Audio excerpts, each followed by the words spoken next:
every day for our kids. I mean, if your child's going, let's say your child's going to a friend's house, I mean, it sounds like it could really be anyone that could do this. So is there something that we can say to our parents maybe every day, or maybe not every day, that might be a little much, but what types of things can we say to our children so that because you said empower them. So is this an ongoing thing? Absolutely. It's an ongoing thing, and it's an everyday conversation because of social media, because of phones.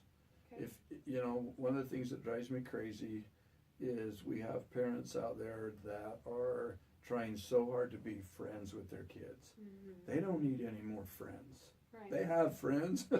They need to be parents. Mm-hmm. And so I hear parents all the time say, well, I don't really want to check what's on their phones because then they'll think I don't trust them, and then that trust issue is going to be compromised. And I'm like, no, you take their phone, you check their phone. Absolutely. You take their phone from them at 10 o'clock at night. It has nothing to do with the trust issue between you and them.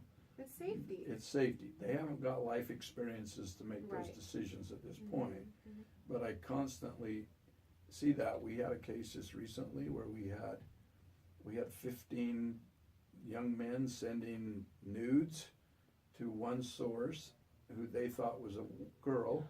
Mm-hmm. Turns out it wasn't a girl. It was a guy that just manipulated them. When we brought the parents in and we said, this is what's going on, they're sending these pictures, half of those parents were frustrated with us that we seized the phones. And they said, how are we supposed to communicate with our kids now?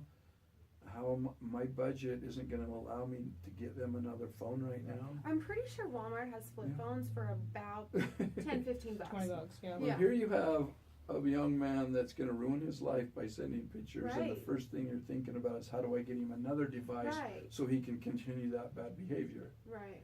And so we were frustrated. We have to walk away.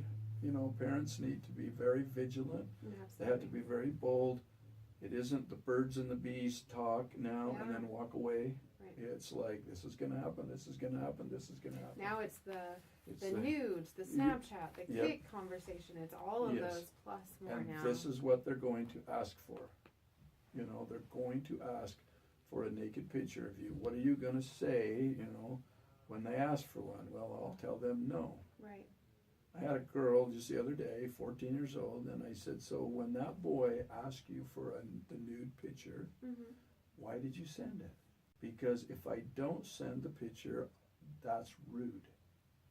And so I said, okay, elaborate a little bit more. And at first I was like, are you kidding me? Yeah, but then as she talked about it, she said, if I'm rude to that boy, then through social media, he can destroy my reputation in a matter of days.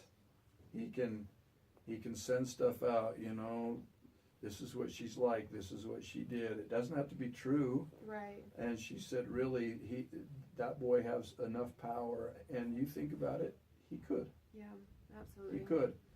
And so you have to teach those kids, if he does it, we deal with it. Mm-hmm. And you'll recover, you'll be fine. But to them, in their world, negative comments on social media is their life. Right. And it's devastating. And it's devastating, yeah. Mm-hmm. So send a picture. I weigh it here. I can either send the picture and I'll be good, or I can not send it and then have my life in turmoil for the next little while. So she sent it. Oh, man. Would you say that it's safer to just not let kids have social media? I'm not really saying that. Okay.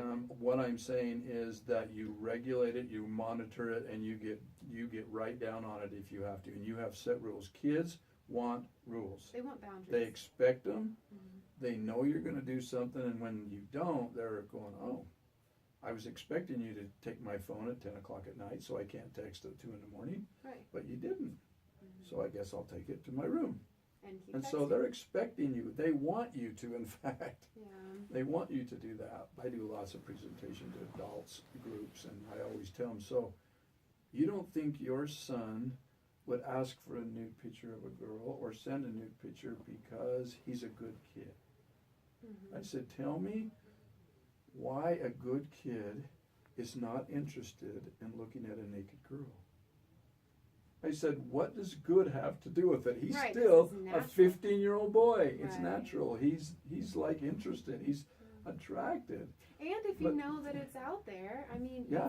you've got pornography, you've got, Right. you know, you've got And- access to all of this, and Yeah. you might as well ask. I mean, Might as well ask, and a lot of times they're successful. It doesn't mean he's not a good kid. right, He's still a good kid. absolutely. I've seen great kids, and I think most of them are good kids. Yeah. When they make that mistake, then we just try to fix it. But when I hear that, oh, he's a good kid. My kid would never be involved with that because he's a good kid. He straight A's. Right. He's a student body officer. This isn't about So good or he's bad. not interested in naked girls at 15, or boys, and of the other. Right. And so that whenever I hear that, I'm like, people, Yeah. you can't take that out of them. That's natural. It's honorable. It's supposed to happen that way. Right. It just needs to be controlled. Right. Understand the dangers. Right. Understand that And the it's there. consequences. And understand what you need to do as a parent Yeah. to keep your kids safe. Yeah. Awesome. Well, But- thank you so much, Rod. I really Yeah, appreciate you no talking with us today, and Yeah. Yeah, we appreciate That's our everything you world. do. It's a tough world, that's for sure.